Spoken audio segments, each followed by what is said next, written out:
The dust trail kicked up behind Isaac Fairfield's boots as he walked the familiar path toward the schoolhouse. His 6-year-old son Ethan's small hand clasped tightly in his own. The Montana Territory morning was crisp, September 1879, bringing the first hints of autumn to Centralia, a town that had sprouted like a determined weed along the Northern Pacific Railway just 7 years prior. Isaac adjusted his worn Stetson with his free hand, studying his boy's expression, a mixture of excitement and trepidation that mirrored exactly how Isaac had felt on his own first day of school nearly 20 years ago. "You remembered your slate?" Isaac asked, though he'd checked 3 times before leaving their modest homestead on the edge of town. Ethan nodded solemnly, patting the cloth satchel slung across his shoulder. "Yes, Pa, and my chalk and the biscuit Mrs. Peterson made special." Isaac smiled, feeling that familiar ache in his chest, pride mingled with sorrow that his late wife Catherine wasn't here to witness this milestone. She died bringing Ethan into the world, leaving Isaac to raise their son alone. The thought of Catherine still brought a tightness to his throat, even after all these years. "Your mama would be mighty proud of you today," Isaac said softly. They approached the white clapboard schoolhouse that sat at the north end of Centralia's Main Street. A dozen or so children already played in the yard, their laughter carrying on the morning breeze. Isaac felt his son's grip tighten. "What if they don't like me, Pa?" Ethan whispered, suddenly stopping in his tracks. Isaac crouched down, meeting his son's anxious blue eyes Catherine's eyes. "Now you listen here. You're a Fairfield, and Fairfields hold their heads high. Be respectful, work hard, and the rest will follow.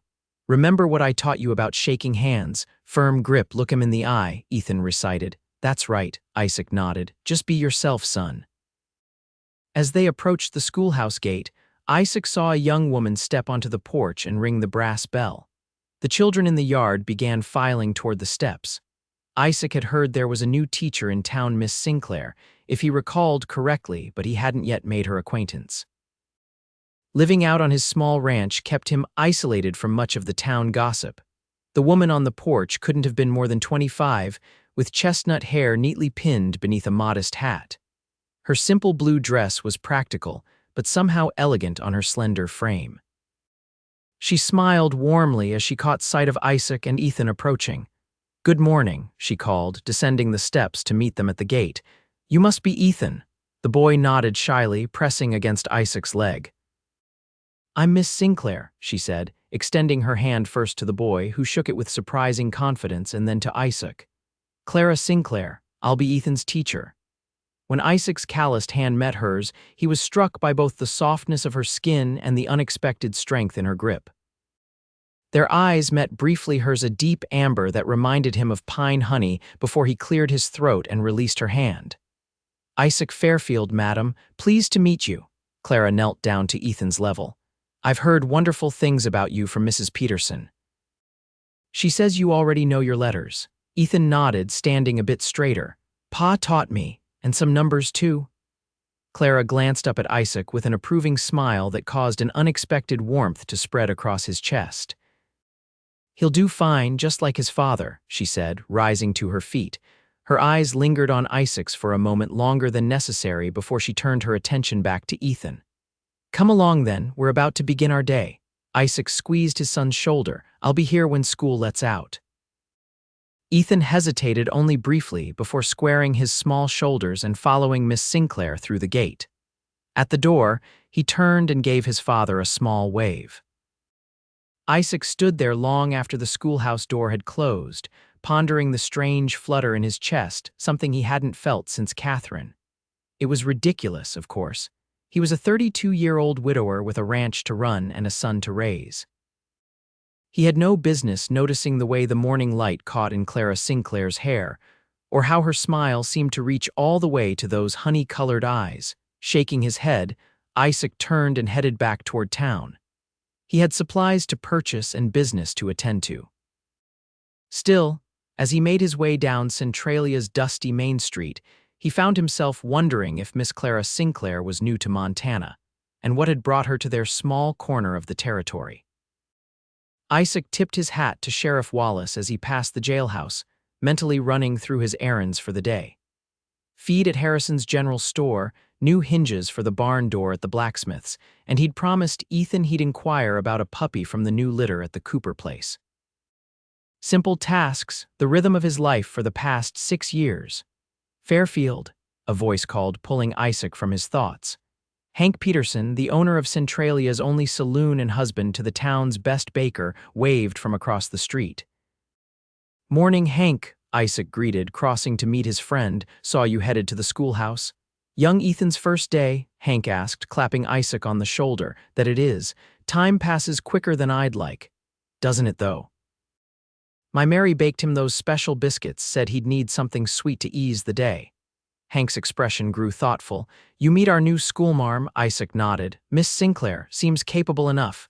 "Capable and unmarried," Hank said with a knowing grin. "Comes from back east somewhere, Boston, I think. My Mary says she's well-educated, traveled all this way on her own. Takes grit, that does." "I suppose," Isaac replied noncommittally, though his interest was piqued. "Any reason she'd come all the way to Montana territory to teach in a town barely on the map?" Hank shrugged. "She told Mary she wanted adventure, to see the real West before it disappears. Romantic notion, if you ask me." He paused, giving Isaac a sideways glance. "Been 6 years since Catherine, Isaac. No one would fault you for taking notice of a fine young woman like Clara Sinclair." Isaac's jaw tightened. "I'm not looking for a wife, Hank. I'm looking for feed and hinges." Hank raised his hands in surrender, just making an observation. "Mary's having the new teacher over for supper Friday next. You and Ethan should join us." "I'll think on it," Isaac replied, knowing full well he'd likely decline. Socializing had never come easily to him, and Catherine's death had only deepened his tendency toward solitude. After completing his errands, Isaac headed to the Cooper farm on the outskirts of town. Jim Cooper greeted him with a friendly wave as Isaac dismounted. "Come about that pup for your boy?" Jim asked, "if you've still got one that needs a home." Jim led him to the barn where a black and white border collie was nursing 5 squirming puppies. "Take your pick, they're ready to be weaned." Isaac studied the litter, finally selecting a male with a white blaze down his face. "This one, Ethan will be pleased." "Good choice," Jim agreed. "Smart-looking dog. Speaking of smart, I met that new school teacher yesterday.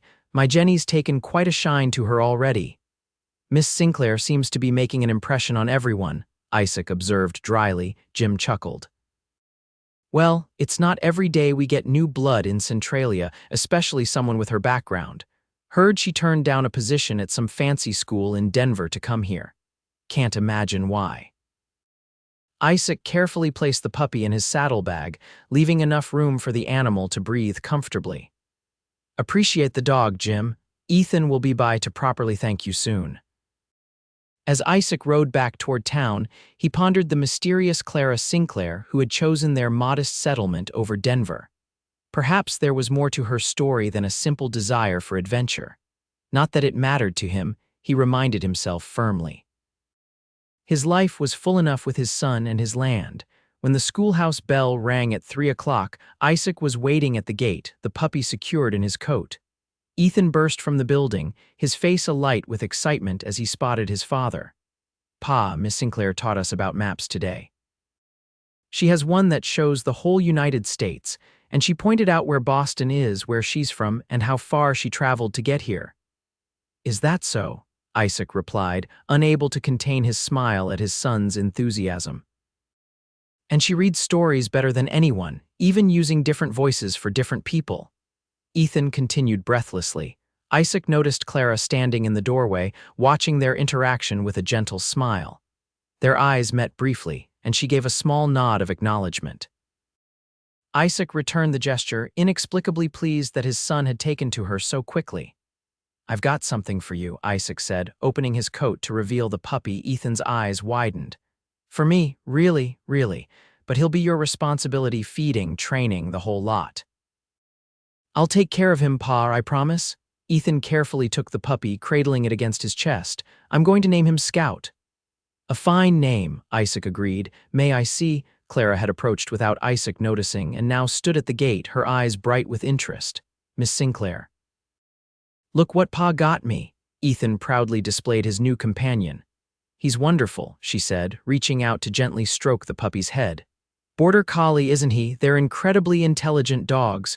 You know something about dogs, Miss Sinclair?" Isaac asked, surprised. "My uncle raised them in Vermont," she explained. "I spent summers there as a girl. They're loyal animals, excellent with children." She glanced up at Isaac. "Ethan had a wonderful first day, Mr. Fairfield. He's quite advanced in his letters for his age." "Call me Isaac, please," he said, then immediately wondered why he'd offered the familiarity. "Isaac," she repeated, and somehow his name sounded different in her voice. "Ethan told me you've been teaching him at home, just the basics, nothing fancy like what you'll be teaching." Clara smiled. "On the contrary, you've given him a solid foundation. That's invaluable." A strange, comfortable silence fell between them, broken only when another parent approached to collect their child. Clara excused herself, and Isaac found himself watching her walk back to the schoolhouse, noting the graceful way she moved despite her practical boots. "Pa, can we go scout our house now?" Ethan's question pulled Isaac back to the present. "Of course, son," he replied, taking one last glance at the schoolhouse before turning toward home. That night, after Ethan had fallen asleep with Scout curled at the foot of his bed, Isaac sat on the porch of their modest home, watching the stars emerge above the distant mountains. His thoughts kept drifting to Clara Sinclair, to the intelligence in her amber eyes and the quiet confidence in her manner. It had been so long since he'd allowed himself to think of any woman in that way that the feeling was almost foreign, uncomfortable, yet strangely compelling.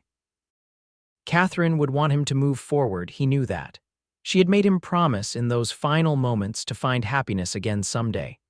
But the years had passed, and Isaac had grown accustomed to his solitary life, to the simplicity of his existence with Ethan.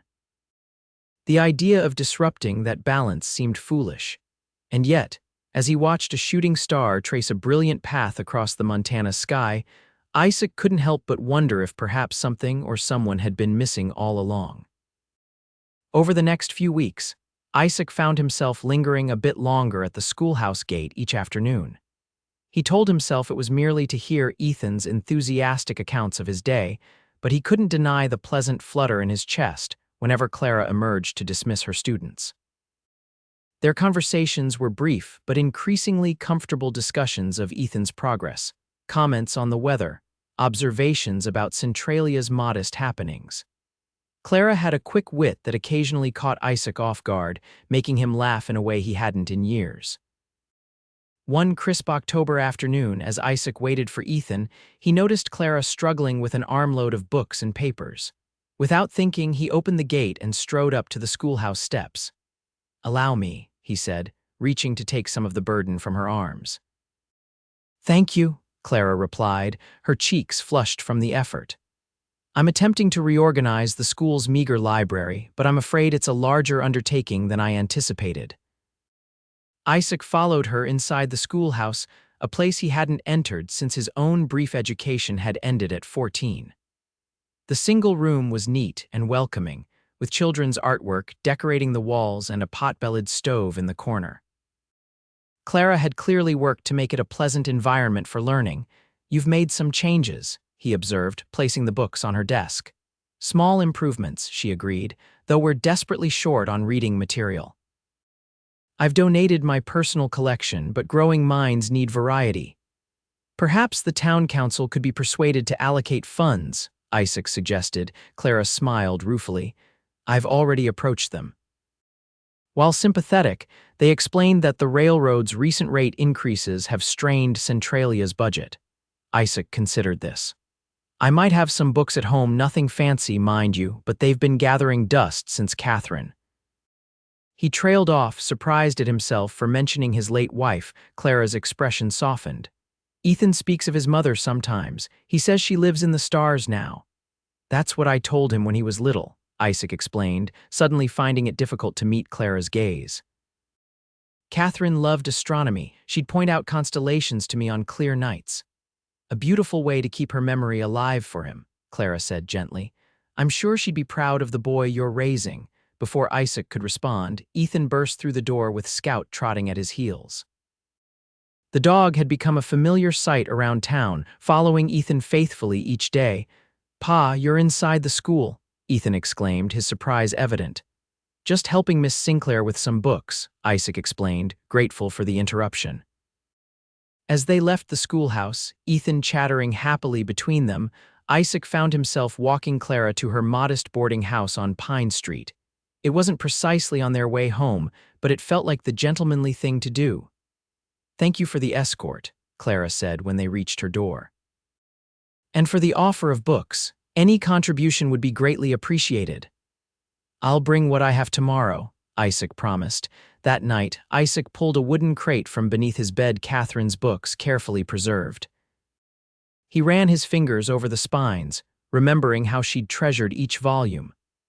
There were novels by Dickens and Austen, poetry collections, and several scientific texts that reflected Catherine's curious mind. The thought of parting with them caused a brief pang, but Isaac realized Catherine would have approved of their use in educating young minds. He selected several that seemed appropriate for a schoolhouse library, leaving the most personal ones those with Catherine's handwritten notes in the margins in the crate. The next day, he delivered the books to Clara after school hours, when the children had gone. Her delight at the additions to her library was evident as she examined each volume with reverent hands. "These are wonderful, Isaac," she said, her use of his given name now feeling natural between them. "Are you certain you can part with them? They should be read, not hidden away," he replied. Then, gathering his courage, he added, "Hank and Mary Peterson mentioned they've invited you to supper on Friday. They've asked Ethan and me as well." "Yes, Mrs. Peterson has been very kind," Clara replied. "Will you attend?" Isaac hesitated only briefly. "If it wouldn't make things uncomfortable, yes, we'd like to." Clara's smile brightened her entire face. "I'd enjoy the company. To be honest, I find the Petersons lovely but overwhelming when faced alone." Isaac chuckled, understanding completely. Mary Peterson's well-intentioned, but relentless matchmaking was notorious in Centralia. "Then we'll provide mutual reinforcement," he said, surprised by his own boldness. Friday evening found Isaac unusually concerned with his appearance. He donned his one good shirt, polished his boots, and even trimmed his beard neatly. Ethan watched with curious eyes as his father fussed with his collar for the third time. "Are you feeling sick, Pa?" the boy asked.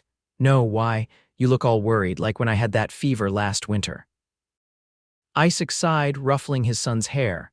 "I'm not worried, just it's been a while since we've been to a proper supper with company."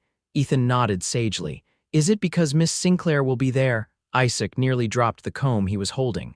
"What makes you ask that?" "Tommy Peterson says his ma told his pa that Miss Sinclair might be good for us, especially you." "What did he mean, Pa?" Isaac silently cursed the Peterson family's inability to keep conversation private. "Grown-up talk, son, nothing for you to worry about." The Peterson home was warm and inviting, the aroma of Mary's famous pot roast filling the air as Isaac and Ethan arrived. Clara was already there, looking lovely in a deep green dress that complemented her chestnut hair. Isaac couldn't help but notice how her face lit up when she saw them enter. "There they are," Mary exclaimed, ushering them inside. "Clara was just telling us about the harvest festival they hold in Boston. So different from our humble celebrations here." Dinner was a pleasant affair, with conversation flowing easily.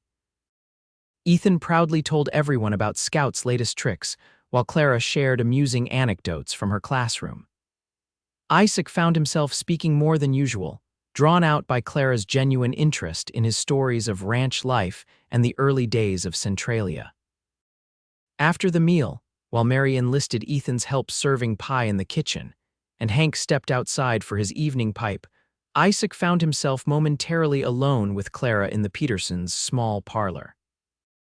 "You have quite a way with words when you choose to use them," Clara observed with a small smile. "Ethan mentioned you sometimes write poetry." Isaac felt heat creep into his cheeks. "He exaggerates, just scribblings, really nothing worth reading."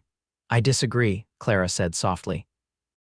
"I think there's considerable depth beneath that quiet exterior, Isaac Fairfield." Before he could respond, Mary bustled back in with Ethan and the pie, and the moment passed. Yet throughout the remainder of the evening, Isaac was acutely aware of Clara's presence, of the way her glance occasionally sought his across the room, of the gentle curve of her smile when their eyes met. Walking home under a canopy of stars, with Ethan running ahead to chase fireflies, Isaac felt a lightness he hadn't experienced in years. It was as though something long dormant within him had begun to stir, reaching tentatively toward the light. The crisp autumn days slipped by, each one bringing Isaac and Clara into more frequent contact. He found reasons to visit the schoolhouse, delivering firewood for the stove, mending a broken window, bringing fresh apples from his small orchard. Each interaction seemed to deepen their connection, building a comfortable familiarity that increasingly felt like friendship and perhaps something more. Clara, for her part, began stopping by Isaac's ranch on her Saturday walks, ostensibly to check on Ethan's progress with Scout or to deliver books she thought the boy might enjoy. These visits gradually lengthened, with Clara sometimes staying for lunch or joining them for afternoon chores.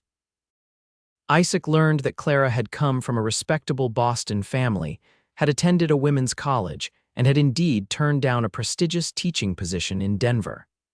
When he finally asked why she had chosen Centralia instead, her answer surprised him. "I wanted to go somewhere I was truly needed," she explained as they sat on his porch one mild November afternoon, watching Ethan play with Scout in the yard. "In Denver, I would have been one of dozens of qualified teachers. Here, I can make a genuine difference." "Centralia's lucky to have you," Isaac said, meaning it sincerely. Clara turned to look at him, her expression suddenly vulnerable. "Do you know what truly convinced me to accept the position here?" Isaac shook his head. "When the town council wrote to offer the job, they included letters from some of the parents. Yours was among them." Isaac stared at her in confusion. "I never wrote any letter," Clara smiled. "Not recently, no. It was dated 3 years ago, a petition requesting the Territory Educational Board send a proper teacher to Centralia. You wrote about wanting your son to have the education you didn't complete yourself." The memory surfaced slowly. Isaac had indeed signed such a petition, never expecting anything to come of it. "That influenced your decision?" "It was one of many factors," she admitted. "But yes, your words about the importance of education for the next generation were compelling." There was something in the way she looked at him then that made Isaac's heart race. For a brief, electric moment, he thought he might reach for her hand, or perhaps even dare to close the distance between them. But Ethan chose that moment to call out, asking them to watch Scout's newest trick, and the opportunity slipped away. As winter approached, Centralia prepared for its annual Thanksgiving celebration. The town would gather in the meeting hall for a communal feast, with each family contributing dishes to the table. It was one of the few community events Isaac typically attended, mainly for Ethan's sake. This year, however, he found himself looking forward to the gathering with unexpected anticipation. Clara would be there, and the thought brightened the increasingly short days as November deepened. 2 days before Thanksgiving, a fierce storm rolled in from the mountains, bringing howling winds and the first heavy snowfall of the season. Isaac spent the morning securing his livestock and reinforcing the barn doors against the gale.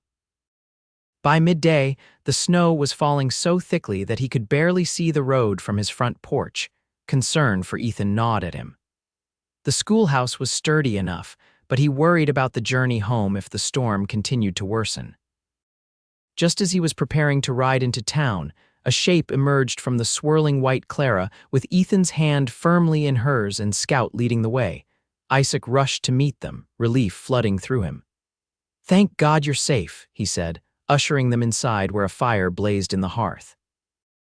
"You shouldn't have risked the journey." "We had little choice," Clara explained, her face flushed from the cold as she removed her snow-covered coat. "A tree fell against the schoolhouse roof.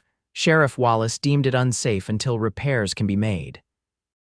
"The whole roof was creaking, Pa," Ethan added excitedly, clearly viewing the experience as an adventure rather than a danger. "Miss Sinclair walked me home herself because she said the storm was too bad for me to go alone." Isaac turned to Clara, who was warming her hands by the fire. "You intended to walk back to town in this?" he asked incredulously, Gesturing toward the window where the blizzard raged unabated, Clara looked momentarily uncertain. I hadn't thought that far ahead, to be honest. My primary concern was getting Ethan home safely. You'll stay here, Isaac said firmly. The storm's getting worse by the minute. Returning to town would be madness. A flash of something relief mixed with apprehension crossed Clara's face. I wouldn't want to impose. It's not an imposition, Isaac insisted. We have a spare room. It's simple, but it's warm. As the day progressed, the storm showed no signs of abating. Isaac found himself oddly grateful for its fury, for the way it had brought Clara into their home, into their private world. They prepared dinner together, moving around his small kitchen with surprising ease, as though they'd done it 100 times before. Ethan chattered happily, delighted to have his teacher in their home, showing her his treasured possessions and books. After dinner, with Ethan tucked into bed, Isaac and Clara sat before the fire, the howling wind outside making the warmth and shelter feel all the more precious. "Thank you for bringing him home," Isaac said quietly, watching the firelight play across Clara's features. "I was worried sick when I realized how bad the storm had become." "He's a remarkable boy," Clara replied. "So eager to learn, so kind-hearted. You've done an extraordinary job raising him alone." Isaac studied the flames. "Not entirely alone. This town has good people in it. They've helped when needed." "Still," Clara persisted, "it couldn't have been easy after your wife passed." "The hardest thing I've ever done," Isaac admitted. "Some days I wasn't sure I could manage it, but Ethan, he needed me to be strong, so I found a way." Clara was silent for a moment. "May I ask about her, Catherine?" "Ethan speaks of her sometimes, but children remember differently than adults." Isaac had rarely spoken of Catherine to anyone, preferring to keep his memories private. Yet something about Clara's gentle inquiry, the genuine interest in her eyes, made him want to share. "She was vibrant," he began hesitantly. "Loved learning, loved life. Came west with her family when she was 16. We met at a town social in Helena. I was working cattle drives then, saving to buy my own place." He smiled at the memory. "She could recite Shakespeare and mend fence with equal skill. Never saw a challenge she wouldn't face head-on." "She sounds remarkable," Clara said softly. "She was. We had 2 good years together before." Isaac swallowed hard. The doctors said there were complications, nothing to be done. Clara reached across the space between them, her hand covering his. "I'm so sorry, Isaac." Her touch was warm, comforting. Isaac found himself turning his hand to clasp hers, their fingers intertwining naturally.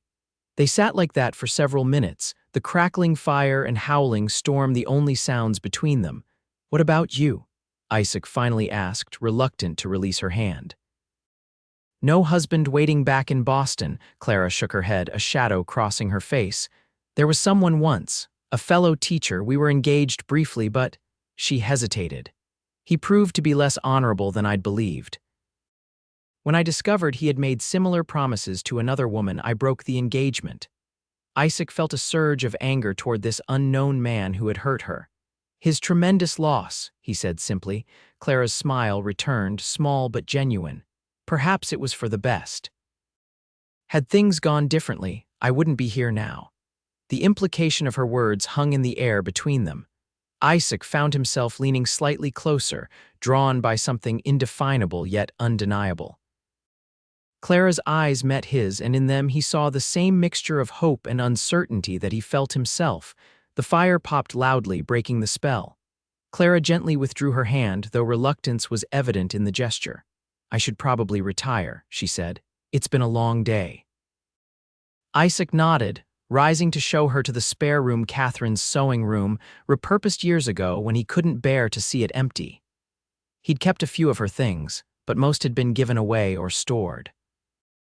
"There are extra blankets in the chest if you get cold," he said, lighting the small lamp beside the bed. "And I'm just down the hall if you need anything." Clara paused in the doorway, turning to face him. "Thank you, Isaac, not just for the shelter, but for your trust. For telling me about Catherine." "Thank you for asking about her," he replied. "Not many do anymore." She reached up, her hand gentle against his cheek for the briefest moment. "Good night, Isaac." "Good night, Clara," he whispered, the touch of her fingers lingering on his skin long after she had closed the door. The storm continued through the night and into the next day, effectively stranding Clara at the Fairfield ranch. What might have been an awkward situation instead felt strangely natural, as though Clara had always been part of their daily rhythm. She helped with chores, taught Ethan at the kitchen table, and shared stories of her childhood in Boston that had both father and son captivated. By the time the snow stopped and the sun emerged on Thanksgiving morning, Isaac realized with a start that he didn't want her to leave. The thought of returning to their previous routine brief encounters at the schoolhouse gate, occasional visits seemed hollow compared to these shared days. They made their way into town together for the Thanksgiving celebration, the newly cleared roads crunching beneath their wagon wheels. Ethan bounced excitedly between them on the seat, Scout curled at their feet. To anyone observing, Isaac thought, they must look like a family. The town meeting hall was warm and festive, tables groaning with food, neighbors greeting each other with holiday cheer. Isaac noticed the speculative glances when he arrived with Clara, the knowing smiles exchanged between the townswomen.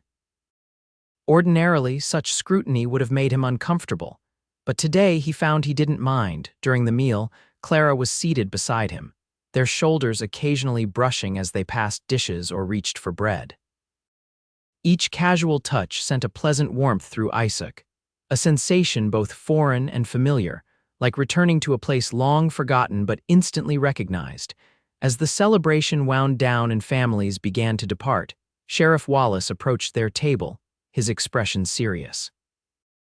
"Miss Sinclair," he said, tipping his hat politely, "I've assessed the damage to the schoolhouse. The roof's compromised worse than we thought. I'm afraid it won't be safe for classes until substantial repairs are made." Clara's face fell. "How long do you estimate, with winter setting in?" "Could be weeks. Most of our able-bodied men will be occupied with essential services after this storm. School repairs might have to wait until conditions improve." "But the children's education," Clara began. "We could use our house," Isaac heard himself say before he'd fully formed the thought. "The front room is large enough. It's not ideal, but it would serve until the schoolhouse is repaired." Clara turned to him, surprise and gratitude illuminating her face. "Are you certain it would be a significant disruption?" "I'm certain," Isaac replied, growing more confident in the idea. "We're closer to town than the schoolhouse anyway. Might be easier for some of the children during winter." Sheriff Wallace nodded approvingly. "That's mighty generous, Fairfield. I'll spread the word to the parents." That evening, as Isaac drove Clara back to her boarding house, a comfortable silence settled between them. Ethan had fallen asleep in the back of the wagon, exhausted from the excitement of the day. "What you offered today," Clara said finally, her voice soft in the gathering dusk. "It means a great deal to me. It's practical," Isaac replied, though they both knew it was more than that. "The children shouldn't miss weeks of learning." Clara studied his profile in the fading light. "Is that the only reason?" Isaac slowed the horses, turning to meet her gaze. "No," he admitted, "it's not." Her hand found his on the seat between them. "I've grown very fond of you, Isaac Fairfield, and of Ethan. These past days, they've meant something to me." "They've meant something to me too," Isaac said, his voice rough with emotion. "More than I expected. More than I thought possible again." When they reached her boarding house, Isaac helped her down from the wagon, his hands lingering at her waist longer than necessary. They stood close in the soft glow of the porch lamp, the night air crisp around them, their breath forming small clouds between them. "I should get Ethan home," Isaac said reluctantly. Clara nodded but made no move to step away. "Tomorrow, then, to prepare for classes?" "Tomorrow," he agreed. He wanted to kiss her, then wanted it with an intensity that startled him. But Ethan's presence, even sleeping, and the public location held him back. Instead, he lifted her hand to his lips, pressing a gentle kiss to her knuckles. The smile that bloomed across Clara's face told him she understood everything he couldn't yet say. The following weeks transformed Isaac's home and his life. The front room became a schoolhouse by day, with 10 students including Ethan gathered around tables fashioned from boards and sawhorses. Clara taught with the same passion and skill she had shown at the schoolhouse, perhaps even more freely in the comfortable setting of Isaac's home. Isaac adjusted his ranching schedule to accommodate the arrangement, often working within earshot of the lessons. He found himself pausing in his chores to listen as Clara explained mathematics or geography, her clear voice bringing the subjects to life in ways his own brief education never had. Occasionally, when the lesson touched on ranching or local history, Clara would invite him to speak to the children directly, valuing his practical knowledge. In the evenings, after the students had gone home and Ethan was occupied with Scout or his studies, Isaac and Clara would sit at the kitchen table, planning the next day's lessons or simply talking. Their conversations ranged widely: books they had read, places Clara had visited, Isaac's dreams for expanding his ranch, their shared hopes for Ethan's future. Slowly, tentatively, they began to bridge the physical distance that propriety had maintained between them. A hand on an arm while passing in the kitchen, shoulders touching as they bent over a book together, fingers brushing while sharing a cup of coffee. Each small contact seemed to Isaac like words in a language they were creating together, communicating things too profound for speech. The town, predictably, buzzed with speculation. Mary Peterson visited frequently, her eyes bright with barely contained excitement as she observed their domestic arrangement. Even Sheriff Wallace made unnecessarily regular stops to check on the school's progress, his knowing smile suggesting he was monitoring an entirely different kind of progress. Isaac found he cared less and less about the gossip. Clara brought light and laughter into his home, challenged his mind, and treated Ethan with a genuine affection that the boy eagerly returned. For the first time since Catherine's death, the ranch felt truly alive. Christmas approached, bringing with it the longest nights of the year and a festive spirit that pervaded even the most remote homesteads. The schoolhouse repairs had begun but were progressing slowly due to the harsh weather conditions. No one, least of all Isaac, seemed in any hurry to move classes back to town. One evening in mid-December, with a fresh layer of snow blanketing the landscape and a fire blazing cheerfully in the hearth, Isaac found Clara standing at the window after Ethan had gone to bed. "Penny for your thoughts?" he asked, coming to stand beside her. "I was thinking about Boston," she replied softly. "Christmas there is, different, grander in some ways with elaborate decorations and formal gatherings." She turned to face him, her eyes reflecting the firelight, "But I find I prefer this simplicity.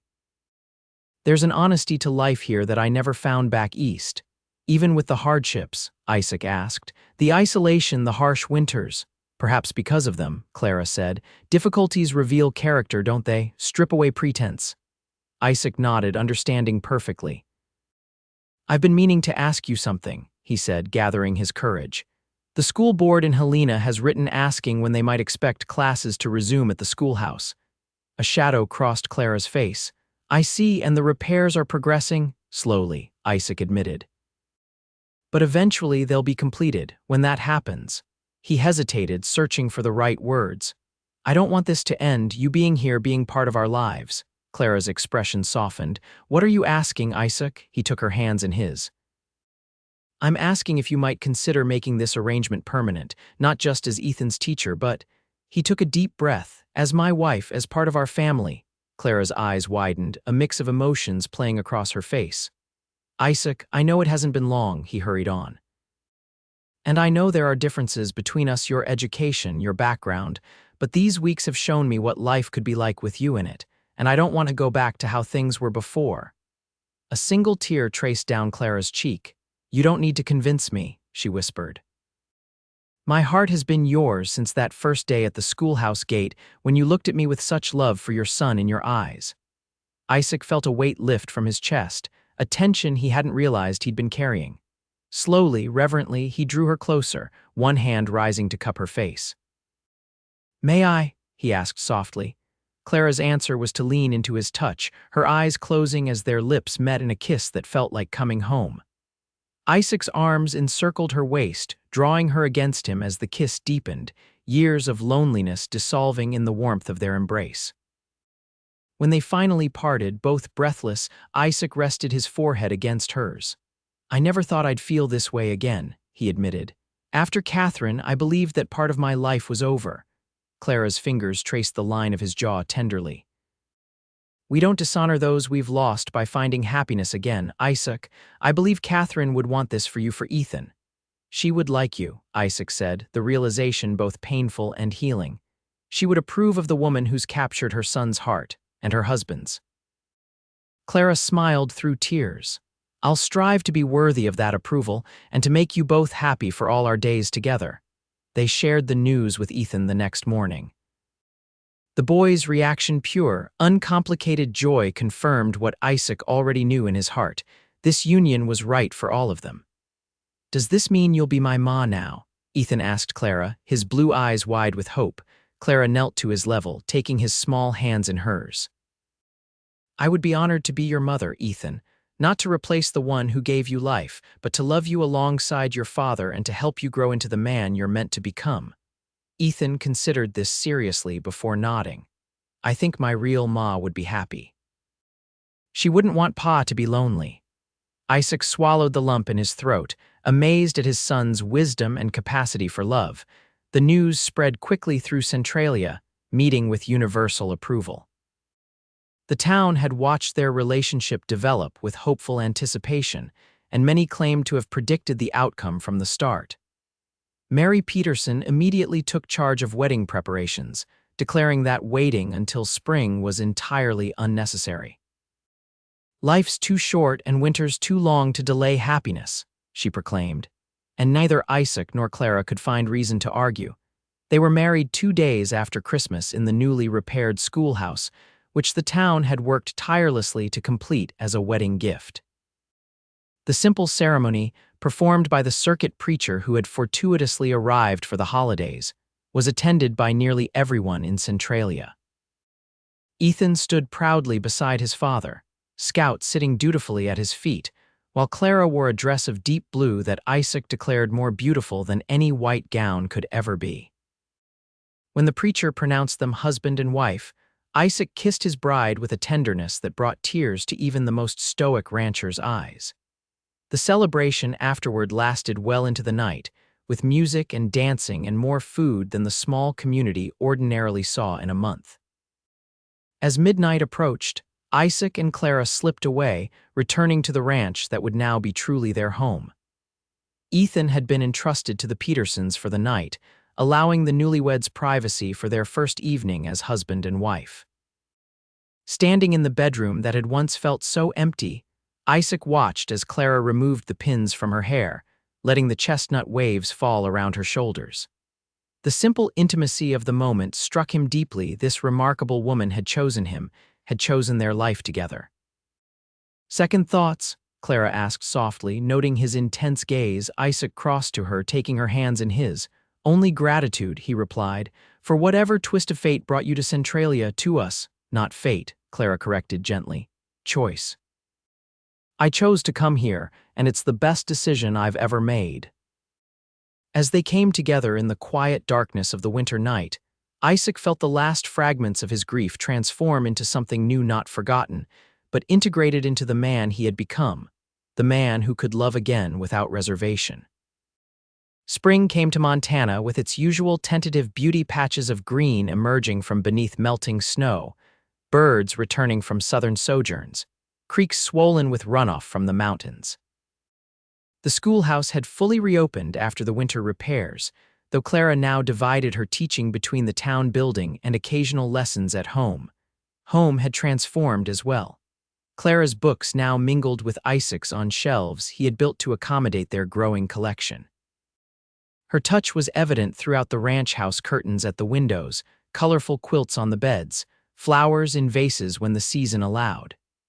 Yet she had preserved Catherine's memory too, keeping the small portrait in Ethan's room and the family Bible where Catherine had recorded his birth. One mild May evening, as they sat on the porch watching Ethan and Scout chase fireflies in the gathering dusk, Clara took Isaac's hand, placing it gently over her stomach. I've suspected for a few weeks, she said, her voice soft with wonder, but now I'm certain. Isaac stared at her, comprehension dawning slowly. You're with child, she confirmed, her eyes searching his face anxiously. Due in the autumn, I believe. Joy flooded through Isaac, along with a flutter of fear he couldn't entirely suppress. Clara, knowing him so well already, recognized both emotions. "I've spoken with Dr. Ellis," she assured him, referring to the new physician who had established practice in Centralia over the winter. "He says I'm in excellent health. Everything will be fine, Isaac." Isaac gathered her close, burying his face in her hair to hide the tears that threatened. "I couldn't bear to lose you," he whispered. Clara's arms tightened around him. "You won't. We're building this family together, and I intend to be here for every moment of it." They shared the news with Ethan that night, his excitement at the prospect of becoming a big brother washing away any lingering shadows of Isaac's fear. As summer progressed, and Clara's condition became visible, the entire community seemed to share in their joy. Mary Peterson organized a quilting circle to prepare for the baby, while the men of Centralia helped Isaac add a nursery to the ranch house. Clara continued teaching through her pregnancy, though she gradually reduced her hours as autumn approached. The school board, recognizing her value to the community, arranged for a young assistant teacher to help with her duties, a former student of Clara's from Boston who had followed her mentor west. On a crisp October morning, with the aspens turning gold in the foothills, Clara went into labor. Isaac sent Ethan to fetch Dr. Ellis while he remained at Clara's side, his heart racing with fear and hope. The memories of Catherine's difficult delivery haunted him, but Clara's steady courage and Dr. Ellis's confident presence helped keep his terror at bay. After 6 hours of labor, hours that seemed both endless and fleeting, Clara gave birth to a healthy baby boy. Isaac held his son with trembling hands, marveling at the perfection of his tiny features, while Dr. Ellis attended to Clara. "She's fine," the doctor assured him, noting Isaac's anxious expression. "Strong as they come, your wife." Relief washed over Isaac as he brought the baby to Clara's side. She looked exhausted but radiant, her smile brightening further as Isaac placed their son in her arms. "He's beautiful," she whispered, tracing a gentle finger over the infant's cheek. "What shall we name him?" Isaac had been considering this for months, turning possibilities over in his mind. Now, looking at his wife and newborn son, he knew with certainty. "Benjamin," he said. "It means son of my right hand in Hebrew, because he's the product of our strength together." Clara nodded, her eyes filling with tears of joy. "Benjamin Fairfield, it's perfect." When Ethan was finally allowed to meet his brother, his face reflected such wonder that Isaac felt his heart might burst with love for his growing family. Scout sniffed curiously at the bundle in Clara's arms, then settled protectively at the foot of the bed, accepting this new addition to his pack. That night, with Benjamin sleeping peacefully in his cradle and Ethan in his own bed, Isaac held Clara close, overwhelmed with gratitude. "Thank you," he whispered against her hair. "For Benjamin," she asked sleepily, "for everything, for coming to Centralia, for loving Ethan. For giving us Benjamin, for making me believe in second chances." Clara turned in his arms to face him, her eyes bright even in the darkness. "We've only just begun, Isaac Fairfield. There are decades of adventures ahead for us." 5 years later, Isaac stood once again at the schoolhouse gate, holding the hand of his younger son as Benjamin prepared for his first day of school. The boy was a perfect blend of his parents, Clara's thoughtful amber eyes set in a face that otherwise strongly resembled Isaac's. At 6, Benjamin was already showing signs of his mother's love for books, often found with a volume open in his lap, while Ethan, now 11, taught him to ride or fish. Clara waited on the schoolhouse steps, her position as Centralia's head teacher now firmly established. The town had grown considerably in the intervening years, necessitating an expansion of the school building and the hiring of additional teachers. Yet Clara maintained a personal connection with every student, especially the youngest ones taking their first tentative steps into education. "Are you ready, Ben?" Isaac asked, crouching to straighten his son's collar. Benjamin nodded solemnly. "Ethan says school is good. He says Ma makes learning fun." "That she does," Isaac agreed with a smile. "Your mother has a special gift that way." They approached the schoolhouse together, Benjamin's small hand warm in Isaac's as they passed through the gate that had witnessed the beginning of their family's story. Clara descended the steps to meet them, her face glowing with love and pride. "Good morning, Mr. Fairfield," she said with a formal nod that couldn't hide the twinkle in her eyes. "And good morning, Benjamin. Are you ready to join our school?" Benjamin nodded, standing a bit straighter. "Yes, Ma." Clara knelt to his level, speaking now as his teacher rather than his mother. "I'm very glad to have you in my class. I've heard excellent things about you from your brother." Benjamin smiled, some of his nervousness visibly easing. Clara rose, turning to Isaac with the same warm expression she had shown him that very first day, 6 years earlier. "He'll do fine, just like his father." The words, echoing across the years, struck Isaac with their perfect symmetry. In that moment, he saw their lives as a circle completed and continuing. Ethan, now a confident young man, Benjamin beginning his own journey of learning, the daughter Clara carried beneath her apron, due to join their family in the spring, and the two of them still finding new depths to their love with each passing season. "I have no doubt," Isaac replied, his voice rough with emotion. "With you as his teacher, how could he not?" Clara's hand found his, their fingers intertwining with the ease of long practice and enduring love. Together they watched as Benjamin took his first independent steps into the schoolhouse, Scout now graying but still faithful at his heels. Life in the Montana Territory was never easy. Winters were harsh, summers sometimes brought drought, and the work of the ranch demanded constant attention. But standing there with Clara beside him, watching their son embark on his education just as Ethan had done before him, Isaac knew with absolute certainty that every challenge was worthwhile when faced together. As the school bell rang and Clara reluctantly released his hand to begin the day's lessons, Isaac tipped his hat to his wife and turned toward home. There was fencing to mend and livestock to tend, preparations for winter to complete before the first snow. Yet as he rode back to the ranch, Isaac found himself composing lines of poetry in his head, something he'd begun doing again after Clara entered his life. Words about second chances and unexpected journeys, about the schoolhouse gate that had opened a path to love, and about the remarkable woman who had taught him that the heart, once broken, could not only heal but grow stronger at the mended places. Tonight, he would write those words down for Clara, adding to the collection of poems he'd been creating for her over the years.